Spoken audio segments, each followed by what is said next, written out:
Hey, good evening, ladies. I hope y'all are doing well. Hope that you have had a very wonderful and productive day today.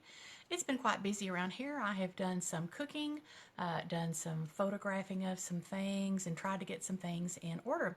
And I will just go ahead and say on the offset, we have some weather outside, which is really it's great. We need the rain and all of that because it tends to get very dry and almost desert-like here. But just in case something happens and this goes off, you'll know what the deal is. We apparently are on the front edge of a great big storm that is coming through. So we'll cross our fingers and we'll see what happens.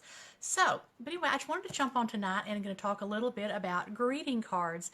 And I will say right up front, I'm not always the best about sending them. I'm very good to write them down, but sometimes I look up and it's like, holy cow, my sister-in-law's birthday is today, okay? But I try real hard not to do that because I know it's the nice thing to do to send those birthday cards and those get well cards and of course those sympathy cards definitely. So I just want to talk a little bit about the way that I do keep them organized and the one trick that actually does help me even when I boo-boo and forget to send one on time. So, okay, the way I organize them is this. I'm a little bit of a binder nerd. I really like binders. I have all of my greeting cards in a notebook and I've decorated again just like I showed you last week with my movies. But I use these plastic inserts. And the plastic inserts then I have labeled with my label maker so that I have a plastic insert that have pockets in them. And I just take my cards and I slide them down in there. And I've got one for birthday cards. I've got one for birthday cards family. I've got one for baby shower gifts. I've got one for thank you notes. I've got one for get well, for sympathy. All of the general occasions that you might look up and realize, okay, somebody's in the hospital or somebody's had a death in the family and need to have a card for them. And I started doing this years ago because I'll be honest, I don't like to run to the store at the last minute.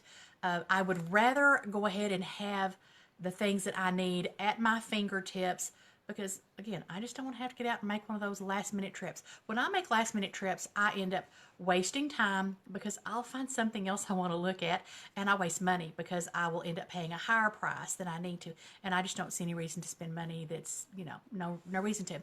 So this is how I have kept mine organized for years.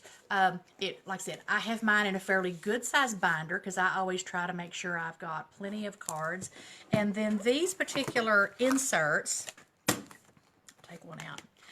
You can just buy these. I've probably either picked these up at Office Depot or Office Max or Staples, but you can order them.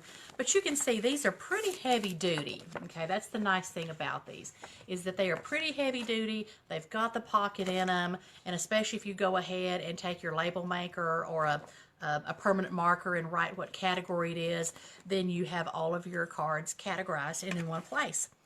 Now, the secret to this is once a year I sit down, and it's usually around my birthday that I do this. I sit down once a year and I basically make a list of all of the cards that I think I'm going to need for the coming year. After all, I know who's in the family. I know how old, nieces and nephews, and of course my kids and in-laws, I know how old they're all turning. So I sit down and I make out a list of all the birthdays that are going to be coming up. And I make out a list of anniversaries that I might need to send things to. If there are special events, for example, like a high school graduation or a college graduation coming up sometime within that next year, I go ahead and make list of that. And I will intentionally go to the store with my list and know that, well, I need to get 15 birthday cards, and that one maybe needs to be for someone turning 21, or some of those big numbers that the 21 we like, of course, but some of those other numbers maybe we don't like so much. But I also sit down and figure out, okay, how many get well cards, how many sympathy cards, how many thank you cards do I already have, and how many do I think I kind of need. Of course, I live in a little town now. I didn't always live in a little town. We used to live in the Metroplex area, down in the Dallas-Fort Worth area. But of course, we're 90 miles even from the nearest Walmart, and we're 120 miles from the biggest city that's got really anything much. So it's not easy to just run out at the last minute and pick up something like that. And of course, in a little town, there's a death at church or something, you want to send a card or those kind of things. So that actually is my system. The other reason I do this is you know, you can go to the dollar store and you don't even have to pay $1 for the cards. You can go get a lot of the cards that are on the 2 for $1. And you know what? It's really the thought that counts. It's not how much you spend on the card. Now, so this is how I organize mine. Now, I have done mine in the notebook primarily because I'm just a notebook girl. I like notebooks. They work for me, and I've always had the shelf space. But for people who either, well, I can hear the rain, it's coming down. If you don't have the shelf space, or if notebooks are not your thing, another option is just to take your cards and just keep them in a photo box. I tend to take the photo box. I tend to go to Michael's or Hobby Lobby and buy the photo boxes when they're on sale. When they're on sale, I tend to go and buy several because we use photo boxes for a lot of different things. We keep our actual maps in here. Now, our daughter in Austin, she makes fun of us because, of course, she does everything on her phone. But we're a little bit old-fashioned. We like to be able to see the entire lay of the land where we're going. And, of course, if we've been on vacation somewhere or we've been to a new city, we pick up a map, and then when we come home, we put them in the photo box. So I always make sure I've got a few of these around that I can label with what's in here. That way I can find it easily. But there's even a simpler and cheaper way to do it than that. If you don't want to tie up space with that, a manila envelope does the trick. Anything, basically, as long as you will put it someplace that you know where it is, label it greeting cards, put it someplace in a desk drawer or wherever you will access it easily, and that way you've got all your cards. Like I said, I advocate and highly suggest doing it for a year at a time, because you know what? While you're there picking out birthday cards, it's just about as easy to pick out 10 birthday cards as it is to pick out one. And that way you don't get caught going, oh my gosh, I missed my sister-in-law's birthday again. However, I'm kind of bad about that.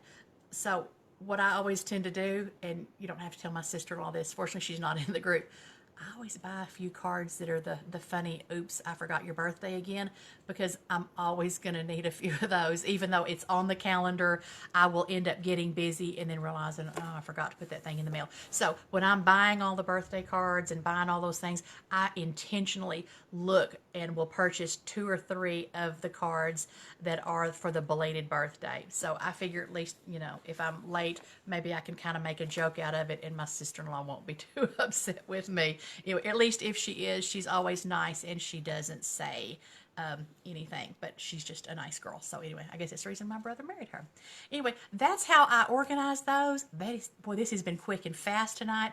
I know I've also talked fast because I am kind of worried about that storm coming through, but this is just something that helps keep me, because again, I hate those last minute, you know, when your kids were in school and they would come up at the last minute, go, Mom, I've got a diorama or a poster or whatever it is due tomorrow.